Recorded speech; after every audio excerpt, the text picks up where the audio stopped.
एक सुनसान रात झारखंड के घाटशिला स्टेशन पर बारिश की बूंदें छत से टपकती रहीं और ठंडी हवा के झोंके में सन्नाटा और गहरा हो गया।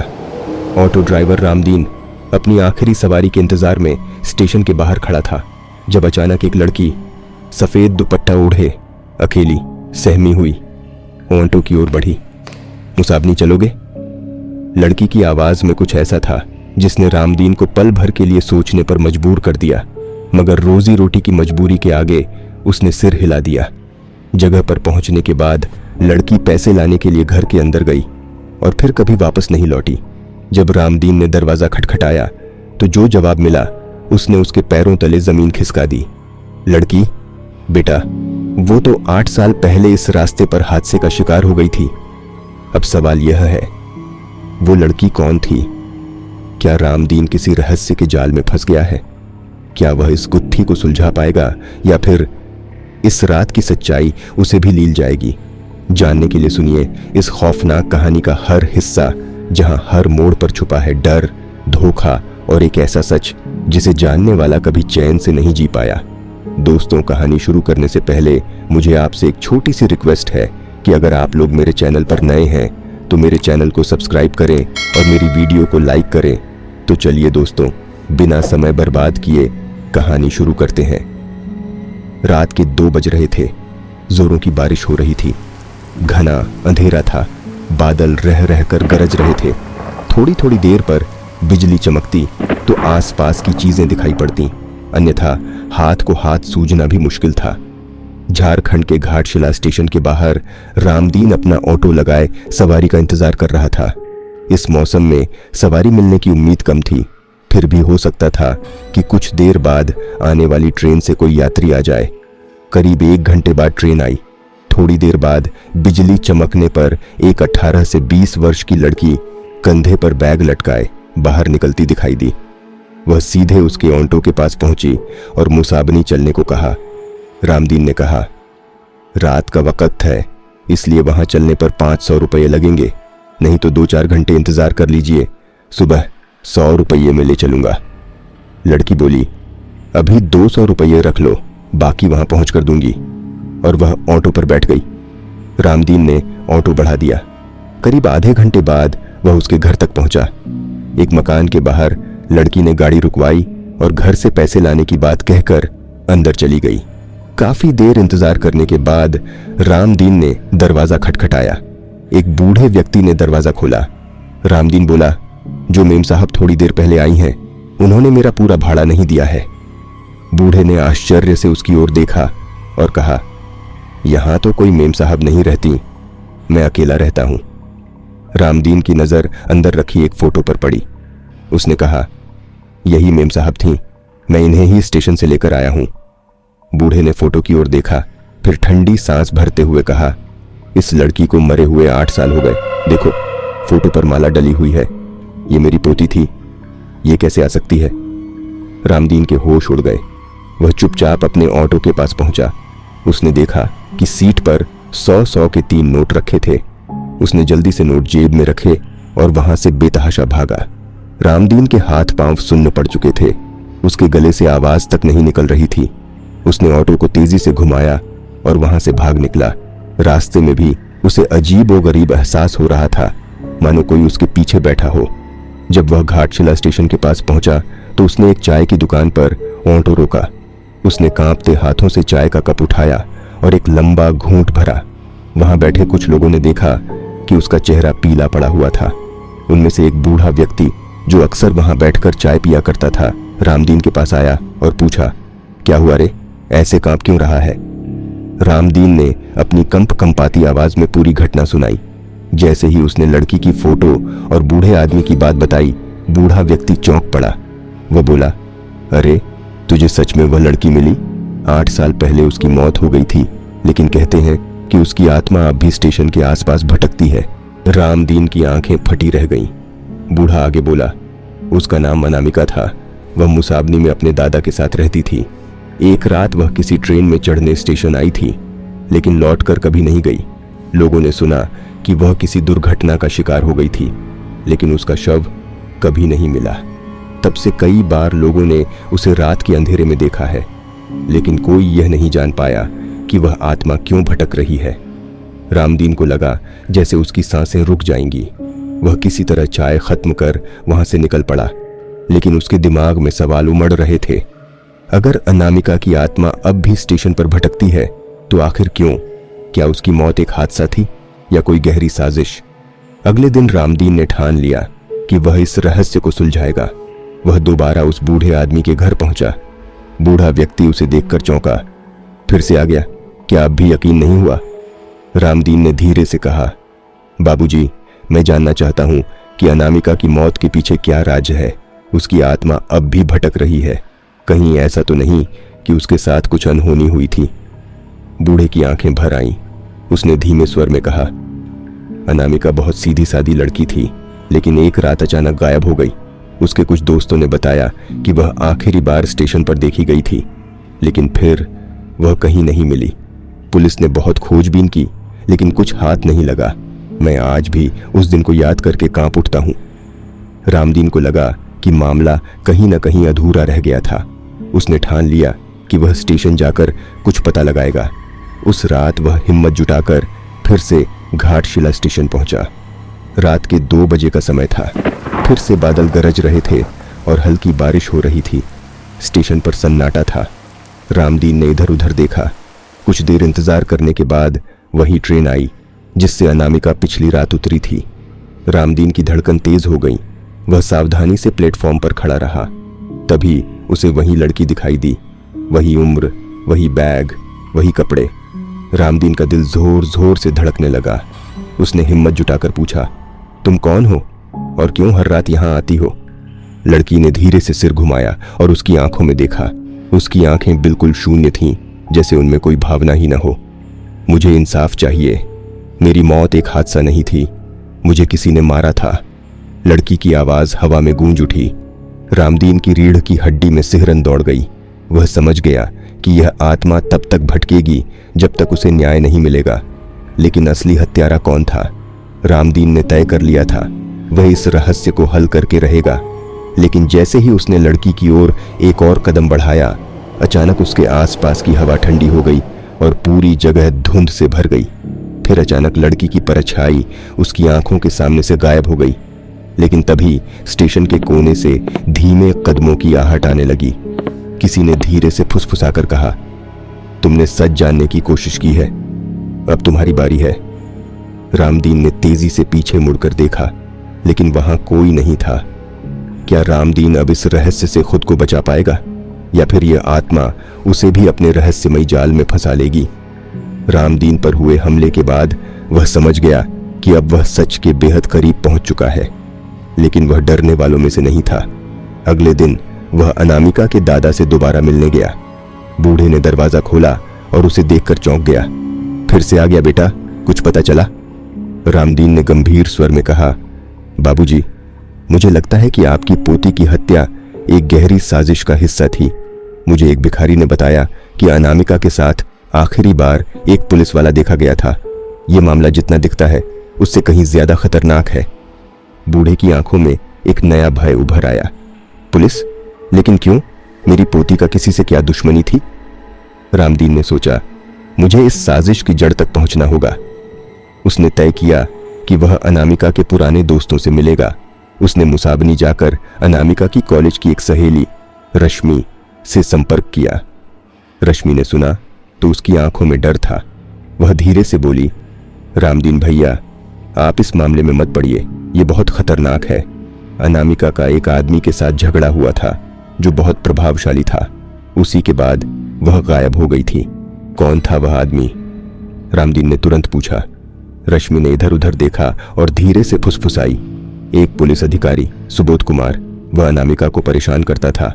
उसने उसे कई बार धमकाया था, लेकिन जब अनामिका ने उसका विरोध किया तो अचानक वह गायब हो गई। पुलिस ने मामला रफा दफा कर दिया। रामदीन को जैसे कोई बड़ा सुराग मिल गया। सुबोध कुमार, मतलब पुलिस वाकई इस हत्या में शामिल थी। अब उसे पक्का यकीन हो गया था कि अनामिका की हत्या कोई हादसा नहीं थी, बल्कि एक सोची समझी साजिश थी। लेकिन इस साजिश में और कौन कौन शामिल था? उस रात रामदीन जब अपने ऑटो से लौट रहा था तो उसे महसूस हुआ कि कोई उसका पीछा कर रहा है। वह जैसे ही गली के अंधेरे मोड़ पर पहुंचा तभी अचानक दो लोग उसकी गाड़ी के सामने आ गए। बड़े जासूस बन रहे हो, बहुत ज्यादा पूछताछ कर रहे हो, उनमें से एक आदमी गुर्राया। रामदीन समझ गया कि यह लोग उसे चेतावनी देने आए हैं।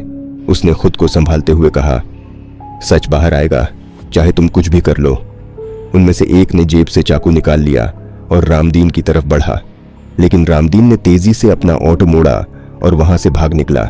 अब यह साफ हो चुका था, कातिल नहीं चाहता था कि यह मामला खुलकर सामने आए। रामदीन ने ठान लिया कि वह अब सीधा सुबोध कुमार का सामना करेगा। वह अगले दिन सीधे पुलिस थाने पहुंचा, लेकिन वहां जाकर उसके होश उड़ गए। सुबोध कुमार छुट्टी पर था। कहाँ गया सुबोध कुमार? उसने हवलदार से पूछा। हवलदार ने उसकी तरफ देखा और धीमे स्वर में कहा, वह कल रात ही अचानक ट्रांसफर पर चला गया, कोई नहीं जानता कि वह कहाँ गया। रामदीन को एहसास हुआ कि यह खेल और भी गहरा था। क्या सुबोध कुमार इस साजिश का अकेला मास्टरमाइंड था या कोई और ताकतवर व्यक्ति इसके पीछे था? और सबसे बड़ा सवाल, क्या अनामिका की आत्मा तब तक भटकती रहेगी जब तक उसे इंसाफ नहीं मिलेगा? रामदीन अब पूरी तरह इस मामले को सुलझाने के लिए तैयार था, लेकिन सुबोध कुमार का अचानक ट्रांसफर हो जाना उसकी शंकाओं को और भी गहरा कर गया था। वह जानता था कि यह कोई सामान्य घटना नहीं थी, जरूर इसके पीछे कोई बड़ा खेल खेला जा रहा था। रामदीन ने ठान लिया कि वह मुसाबनी के पुराने पुलिस रिकॉर्ड्स की जांच करेगा। उसने एक पुराने पत्रकार मिश्रा जी से संपर्क किया, जो कई वर्षों से अपराध से जुड़े मामलों की रिपोर्टिंग कर रहे थे। मिश्रा जी ने जब सुबोध कुमार का नाम सुना तो उनके चेहरे पर चिंता की लकीरें उभर आईं। उन्होंने धीमे स्वर में कहा, सुबोध कुमार सिर्फ एक मोहरा है, इस खेल में असली मास्टरमाइंड कोई और है। अनामिका की हत्या किसी एक व्यक्ति का काम नहीं थी, इसमें कई बड़े लोग शामिल हैं। रामदीन चौंक पड़ा। कौन हैं ये लोग और अनामिका की हत्या की असली वजह क्या थी? मिश्रा जी ने एक पुरानी फाइल निकालकर दिखाते हुए कहा, अनामिका बहुत ही होशियार लड़की थी। उसने एक बहुत बड़ा राज जान लिया था जो कुछ लोगों के लिए खतरा बन सकता था। कुछ महीने पहले उसने अपने कॉलेज में एक घोटाले के बारे में जानकारी हासिल की थी। वह कुछ प्रभावशाली लोगों के काले कारनामों की गवाह बन गई थी। यही वजह थी कि उसे रास्ते से हटा दिया गया। रामदीन के रोंगटे खड़े हो गए। तो क्या इस घोटाले में सिर्फ पुलिस ही नहीं बल्कि कुछ और लोग भी शामिल थे? मिश्रा जी ने सिर हिलाया। हाँ, कुछ स्थानीय नेता और एक बड़ा बिजनेसमैन इसमें शामिल था। अनामिका के पास उनके खिलाफ कुछ पक्के सबूत थे। उसने उन सबूतों को कहीं छिपाया था, लेकिन उसके मरने के बाद वे सबूत अब तक किसी को नहीं मिले। रामदीन को अब समझ में आ रहा था कि अनामिका की आत्मा क्यों भटक रही थी। उसे इंसाफ चाहिए था और उन सबूतों को सामने लाना ही उसका एकमात्र मकसद था। रामदीन ने तय किया कि वह किसी भी कीमत पर उन सबूतों को ढूंढ निकालेगा, लेकिन सवाल यह था कि अनामिका ने उन्हें कहाँ छिपाया था। उस रात जब रामदीन घर लौट रहा था तो उसे महसूस हुआ कि कोई उसका पीछा कर रहा है। उसने धीरे धीरे अपनी गति बढ़ाई, लेकिन तभी अचानक किसी ने उस पर पीछे से वार कर दिया। अंधेरा छा गया। जब रामदीन को होश आया तो वह एक सुनसान कमरे में बंधा हुआ था। उसके सामने एक जाना पहचाना चेहरा था, सुबोध कुमार। सुबोध ने ठंडी आवाज में कहा, बहुत खोजबीन कर रहे हो रामदीन, लेकिन अब यह खेल खत्म हो गया है। रामदीन ने गहरी सांस ली और कहा, सच को छुपाया नहीं जा सकता सुबोध, अनामिका को न्याय मिलेगा। सुबोध हंसा। सच की कीमत बहुत भारी होती है। तुम भी वही गलती कर रहे हो जो अनामिका ने की थी, और देखो उसका क्या हश्र हुआ। रामदीन की धड़कनें तेज हो गईं। क्या वह इस जाल से बच पाएगा? क्या वह अनामिका की हत्या की असली साजिश को उजागर कर पाएगा? रामदीन को एहसास हुआ कि अगर उसने जल्द कुछ नहीं किया तो उसकी जान भी खतरे में पड़ सकती है। लेकिन डरने की बजाय उसने अपनी चालाकी से काम लेने का फैसला किया। उसने सुबोध कुमार को उकसाने के लिए कहा, अगर तुम इतने ही ताकतवर हो तो मुझे मारने से पहले सच कबूल क्यों नहीं करते? आखिर अनामिका को क्यों मारा गया? क्या तुम भी सिर्फ एक मोहरा हो? सुबोध का चेहरा तमतमा उठा। वह गुस्से में बोला, तू ज्यादा होशियारी मत दिखा। अनामिका ने जिन लोगों के खिलाफ सबूत जुटाए थे वे लोग बहुत ताकतवर हैं। अगर मैं ना करता तो मेरी जान चली जाती। मुझे जो हुक्म मिला मैंने वही किया।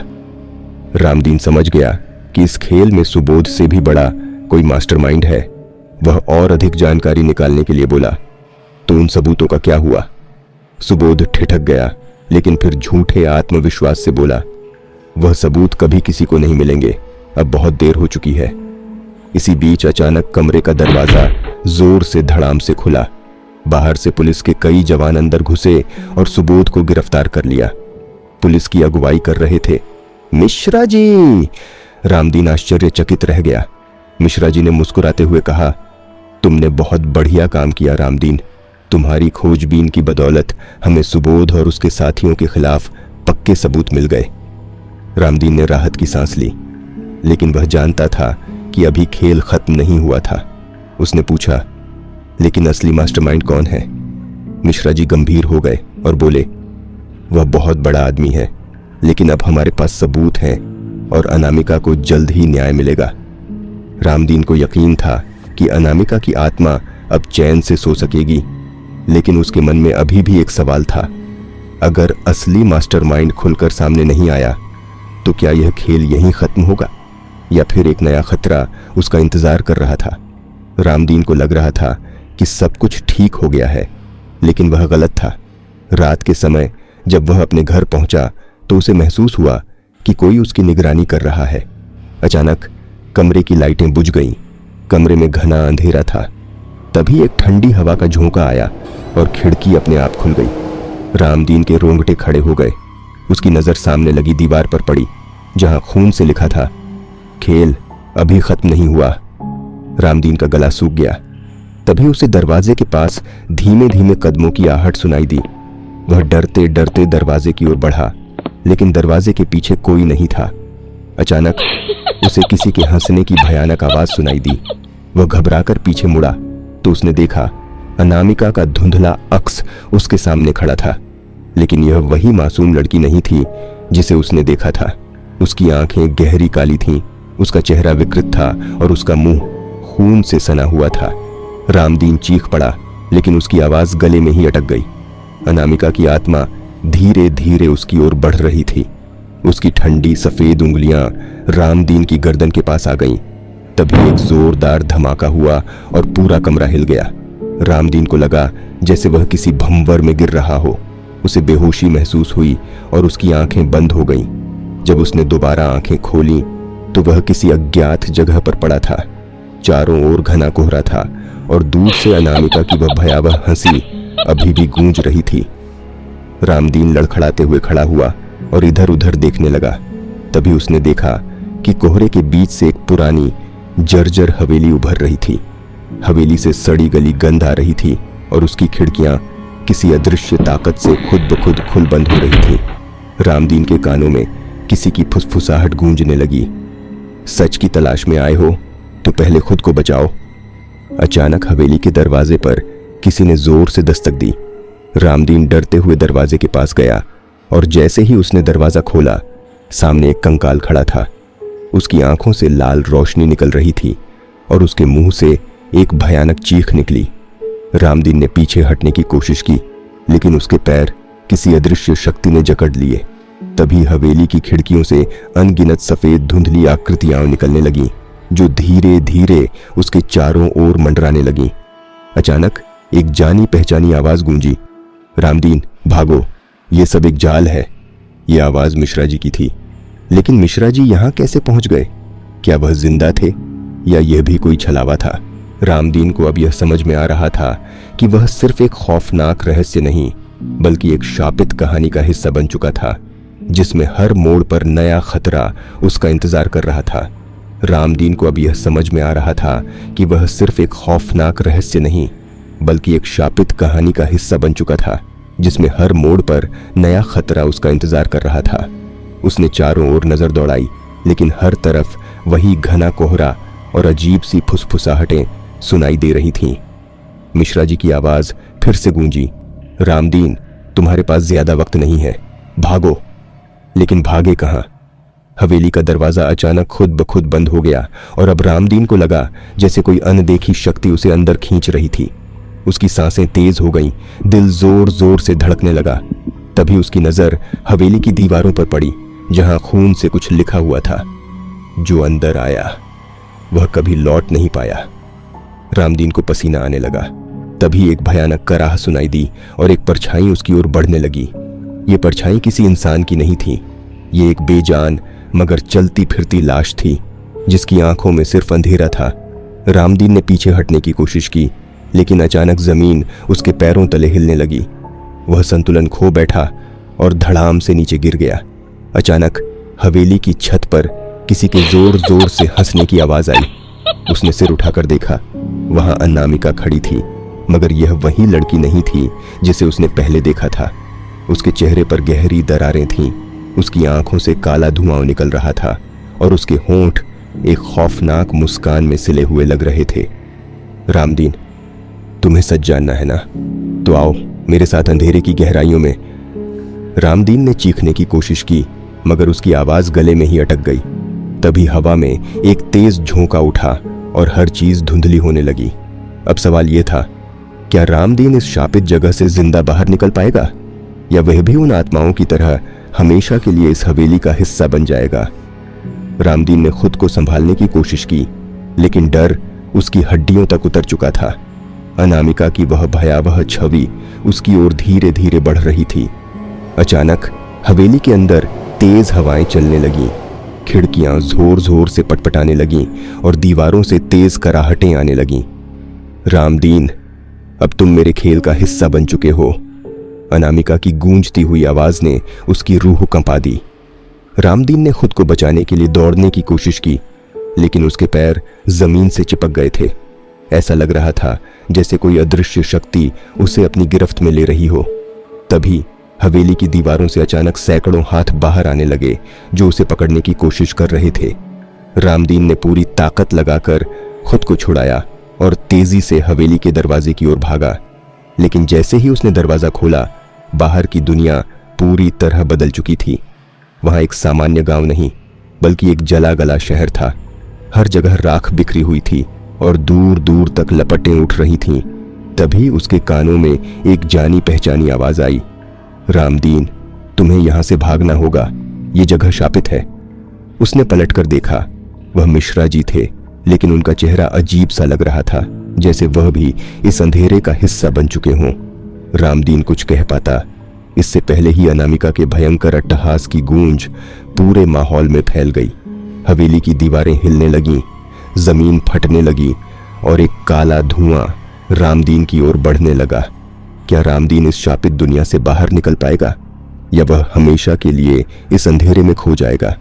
रामदीन के सामने अब दो ही रास्ते थे, या तो वह इस शापित दुनिया में हमेशा के लिए कैद हो जाए, या किसी भी तरह इससे बाहर निकलने का रास्ता खोजे। हवेली अब पूरी तरह हिल रही थी, उसकी दीवारों में दरारें पड़ने लगी थीं और अनामिका का अट्टहास और भी भयानक हो गया था। रामदीन ने हिम्मत जुटाई और मिश्रा जी की ओर देखा। आप यहाँ कैसे पहुंचे? क्या यहाँ से निकलने का कोई रास्ता है? मिश्रा जी की आंखों में डर था, लेकिन उन्होंने इशारा किया। हवेली के बीचों बीच एक प्राचीन दर्पण है, वही एकमात्र रास्ता है जिससे हम इस दुनिया से बाहर निकल सकते हैं। लेकिन याद रखना, अनामिका हमें रोकने की पूरी कोशिश करेगी। रामदीन और मिश्रा जी तेजी से हवेली के भीतर भागे। रास्ते में दीवारों से भयानक आकृतियां निकलकर उन पर झपटने लगीं, लेकिन किसी तरह वे बचते हुए हवेली के केंद्रीय कक्ष तक पहुंचे। वहां एक विशाल काला दर्पण था, जिसकी सतह लगातार हिल रही थी, जैसे वह जीवित हो। तभी अनामिका हवा में प्रकट हुई। उसकी आंखें खून जैसी लाल हो गई थीं। उसने चीखते हुए कहा, कोई भी यहां से नहीं जा सकता, ये मेरी दुनिया है और तुम अब मेरे खेल का हिस्सा हो। रामदीन ने डर को किनारे रखकर एक लोहे की सलाख उठाई और पूरी ताकत से दर्पण पर दे मारी। दर्पण चटकने लगा और उसी पल हवेली में एक भयंकर भूकंप सा आ गया। अनामिका की चीखें पूरे माहौल में गूंज उठी। नहीं, ये नहीं हो सकता, तुमने मेरा राज उजागर कर दिया, लेकिन मैं हमेशा तुम्हारे साथ रहूंगी रामदीन, हमेशा। जैसे ही दर्पण पूरी तरह टूट गया, एक तेज रोशनी निकली और रामदीन और मिश्रा जी अंधेरे में समा गए। जब उन्होंने आंखें खोली तो वे झारखंड के उसी पुराने स्टेशन के बाहर खड़े थे। बारिश हो रही थी, लेकिन अब कोई अजीब अनुभव नहीं था। मिश्रा जी ने एक गहरी सांस ली और कहा, हम बच गए रामदीन। लेकिन अनामिका की आत्मा को अभी भी शांति नहीं मिली। रामदीन ने अपने हाथ में कुछ महसूस किया। जब उसने देखा तो उसके हाथ में एक पुराना पेंडेंट था, वही जो अनामिका के गले में था। इसका क्या मतलब था? क्या अनामिका सच में चली गई या वह अब भी कहीं आसपास थी? रामदीन ने ऑटो स्टार्ट किया और बिना पीछे देखे वहां से निकल गया। लेकिन उसके दिल में एक सवाल हमेशा के लिए रह गया, क्या यह सब सच था या सिर्फ एक डरावना सपना? दोस्तों, ये कहानी आपको कैसी लगी? अगर आपको पसंद आई हो तो वीडियो को लाइक करें, अपने विचार कमेंट में बताएं और चैनल को सब्सक्राइब करना न भूलें, ताकि ऐसी और रोमांचक कहानियां आप तक पहुंचती रहें।